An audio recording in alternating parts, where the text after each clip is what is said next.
Ndawo iyo lindawo bayakala ngalindawo ndawo iyo lindawo bazali bayakala ngalindawo ndawo iyo lindawo sizoyithini lendawo ndawo iyo lindawo siqedela abafowethu lindawo.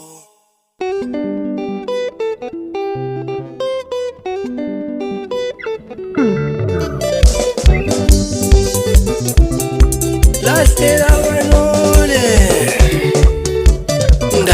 ndawo iyo lindawo bayakala ngalindawo ndawo iyo lindawo bazali bayakala ngalindawo ndawo iyo lindawo bayakala ngalindawo ndawo iyo lindawo bazali bayakala ngalindawo ndawo ayi lendawo sizoyithini lendawo ndawo iyo lindawo siqedela abafowethu lindawo ndawo ayi lendawo sizoyithini lendawo ndawo iyo lindawo siqedela dadewethu lindawo.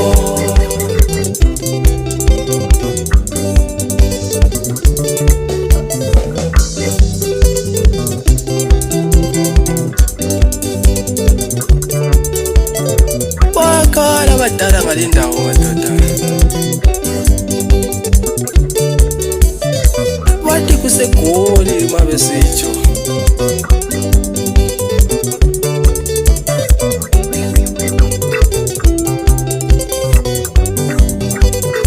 ulaleluzwe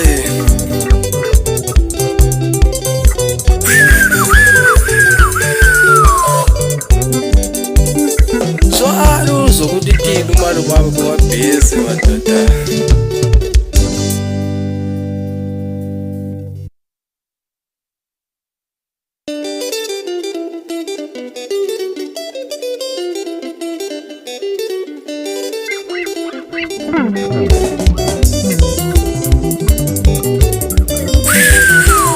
Ladlela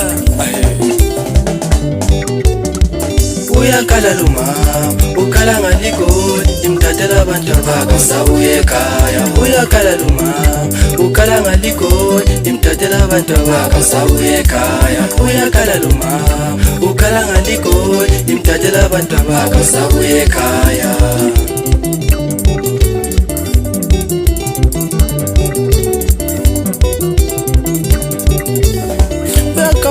Salukazi madoda igolisi bafihlile abafana madoda.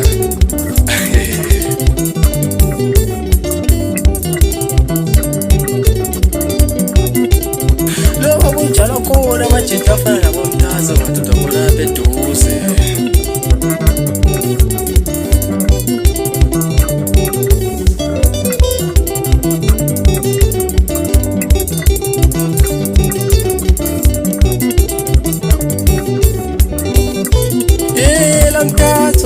Squeeze mani kakwara mchana sesibatshile isibono noksi Zwana squeeze Mr. Squeezeni Zwana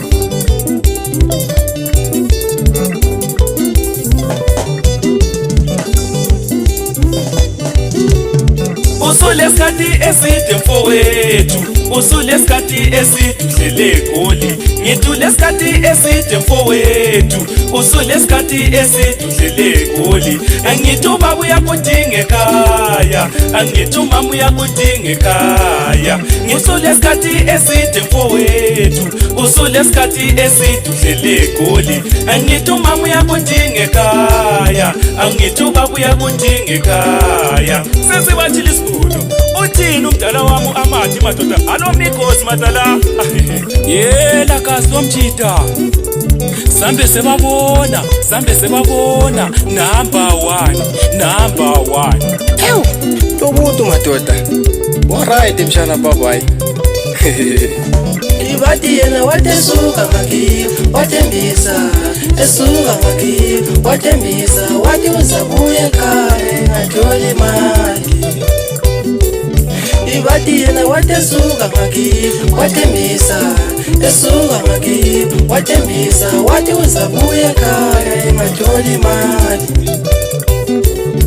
Ibadi yena watesuka ngakiyo watembisa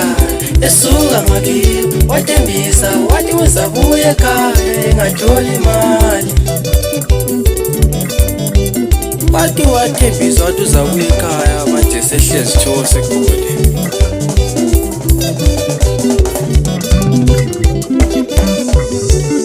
Kukula dosizacha namhlanje mphethe umuntu omdala kumabhesi ngithi ankela madoda ushuza swali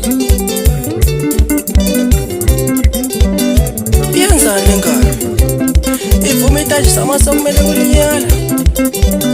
kodwa imasongenhla ngasiqala ukuyibonga isinto seziye madoda ikade kisinto somalima nox ufana madoda uyakala umthana kanti utayi namhlanje ngithakuqamuka impondo zonke lesiphaca ngithathe ufake phambi kwesibaya ngenza isikhonkwane swali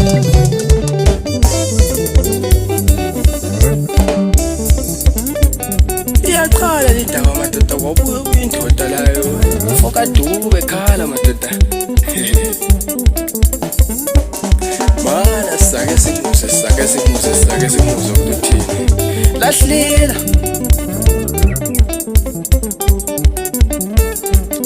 u-Ahlo wabhalela ikhumbulo ekhaya madoda ngela ayi angela mina ngisazi angela kanti abantu sebethuthile mina sengithi ngiyafika lapha endaweni lesi ngibothola kule ncuwa kanti angela kuhamba njani angela abantu sebehlala ngaphi angela ubi buthana indaba zenezi madoda zokuthi leli yamalala manje sebethuthile sebeleko joy madoda so yiko madoda sithi hayi dlalani likhumbule ekhaya yemshana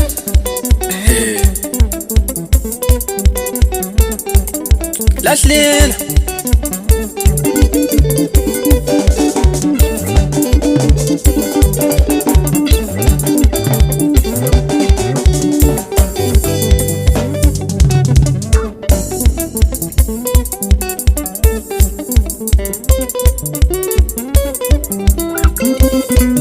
zwala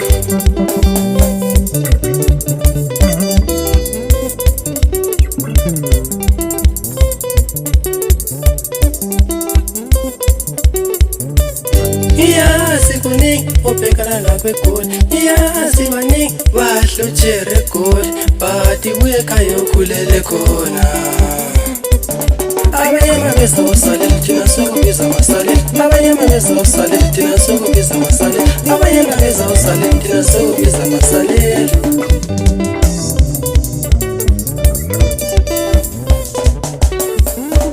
iyazi kuningi obhekana lapho egoli iyazi baningi bahlotshele egoli bathi buye ekhaya okhulele khona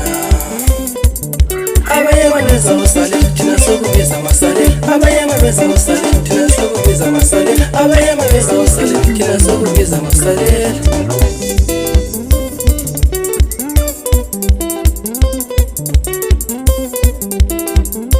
faka ubude kumaridi umfana kababa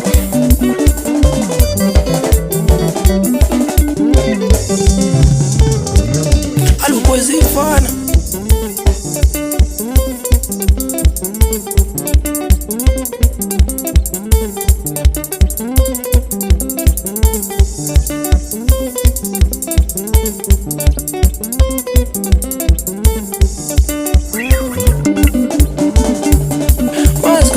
zingikhumbuza phansi kwale namba 4 madoda alo badlake malumeni yela mtatho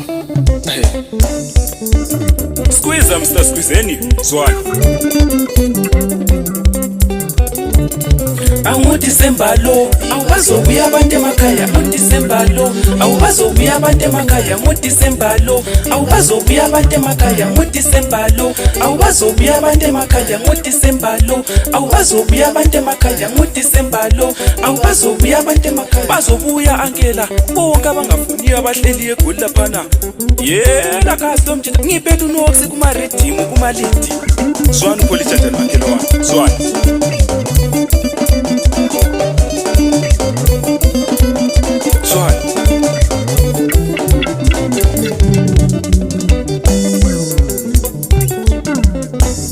ziyakhala madoda zwana sibezwa yimi umthatho madoda anguDisemba lo awubazobuya abantu emakhaya nguDisemba lo awubazobuya abantu emakhaya nguDisemba lo awubazobuya abantu emakhaya nguDisemba lo awubazobuya abantu emakhaya nguDisemba lo awubazobuya abantu emakhaya nguDisemba lo awubazobuya abantu emakhaya yela majida zwana senzita abantu behlale bekhumbule emakhaya kazi lomjida zwana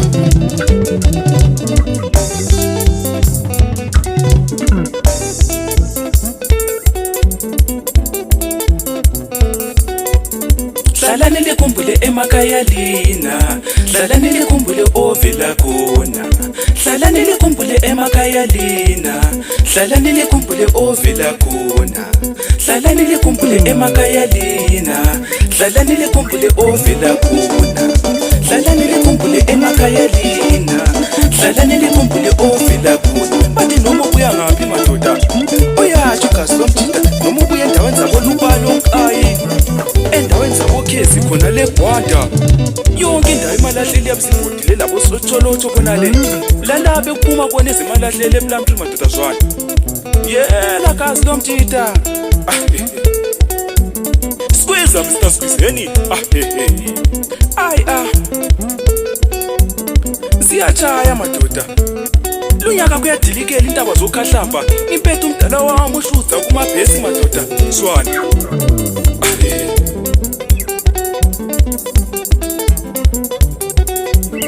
yela majida wonke undoda osebholi madoda ehlale ekhumbule lapho ovela khona madoda zwana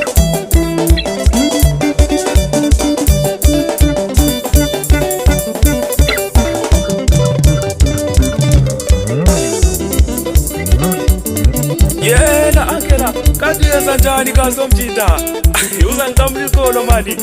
yela majida lo nyaka nto ezibizwa yimi uMr Confusion interruption immune cardiomyopathy inflammation the trigger phula mthathu umfana kamabutho kachaka madoda i-antifi test unodume ehlezi kandaba madoda ngiphethe unosi madoda anzange ngamkhohlwa ugazi lomjida zwana yela majida zwana